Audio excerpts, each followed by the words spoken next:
How to help nurture your teens' mental health.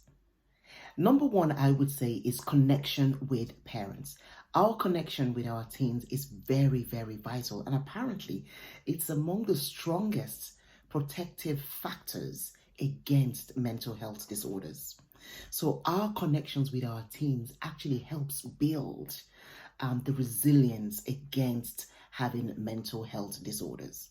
And how can we foster this connection? I know a lot of times connections are broken because of probably dialogues gone wrong, behaviors that we don't enjoy or that we don't like being expressed towards us, and that kind of disconnects us. Communication as well is a big factor in the way parents and teens get disconnected.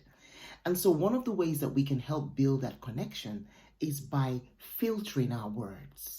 As parents, we need to be the leaders and the examples modeled in filtering our words when we have to express something to our teenagers. See, a lot of times our teenagers are put off with our words, and yes, we want to correct them.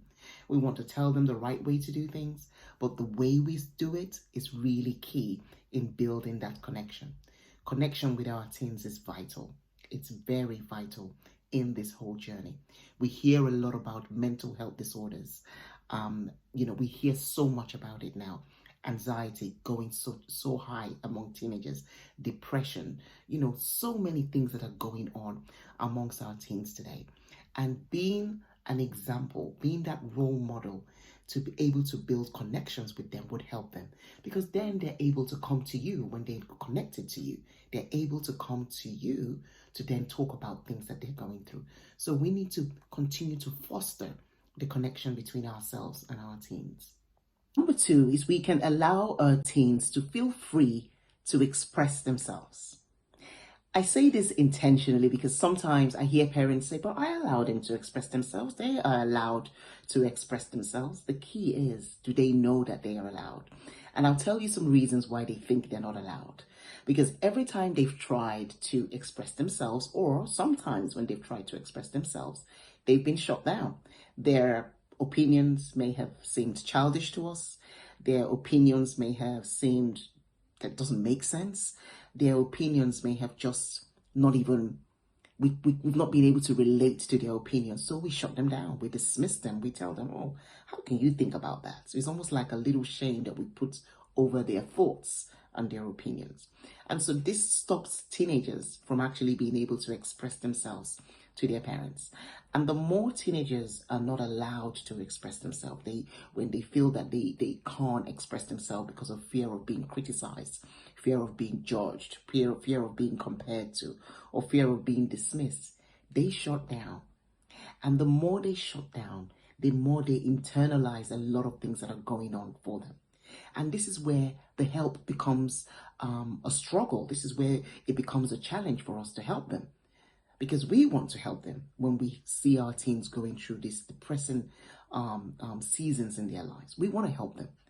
But when we reach out, they're not receiving that help. And sometimes it's because they've not felt safe enough to be able to express those opinions that they had. And we might think, but what does opinions have to do with depression? What does opinions have to do with mental health disorders? They're all part of it. It's the mental health disorders affects the way a teenager thinks about themselves, feels about themselves. And so anything that is done on the outside to affect the way they think and feel about themselves, that's what we get. That's what happens. And so it's really, really key that we allow them to express their opinions. And by allowing them, it means sometimes we've got to zip it up when they speak to us. We've just got to hear them out. We've got to validate them. We've got to accept just hear their voices out. You may not, what's the word I'm trying to use now? You may not agree with what they're saying. That's fine. No one's forcing you to agree with it. But you can validate their feelings. You can hear them out so that they feel heard, so that they know that their voice mattered. A lot of times when we've shut down their opinions, when we've shut down what it is that they have to say, they internalize it and make assumptions that they're not good enough. They're not good enough to be heard. They're not good enough to voice out their opinions. They internalize these beliefs and end up believing it, unfortunately.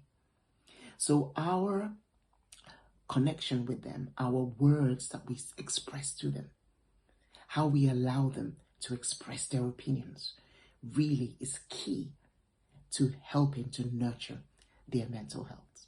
The final point I would love to share here is asking them about their feelings. I know growing up, I don't think I even heard those questions.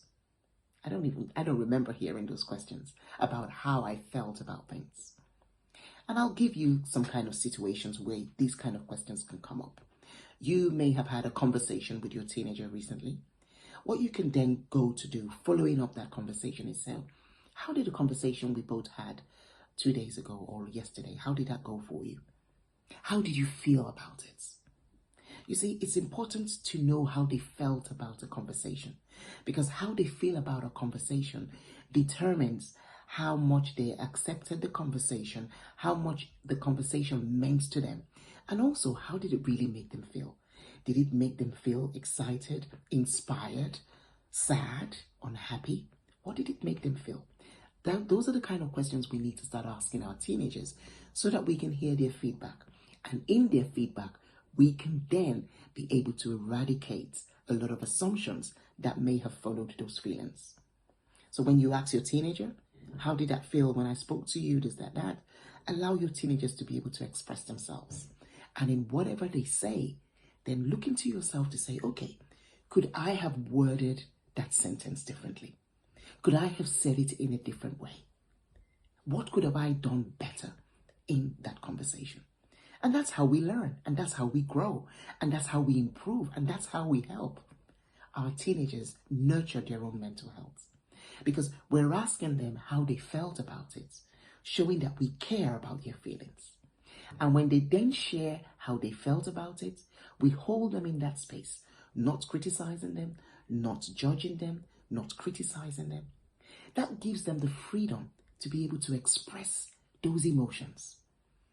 And when our teenagers can learn how to express those emotions, how to be comfortable to label those emotions and express it without fear of being judged, we're also helping them to build their emotional intelligence. And by helping them to build their emotional intelligence, that is part of the protective factors against mental health disorders. So we can help our teens in various ways. And I trust that this video has helped.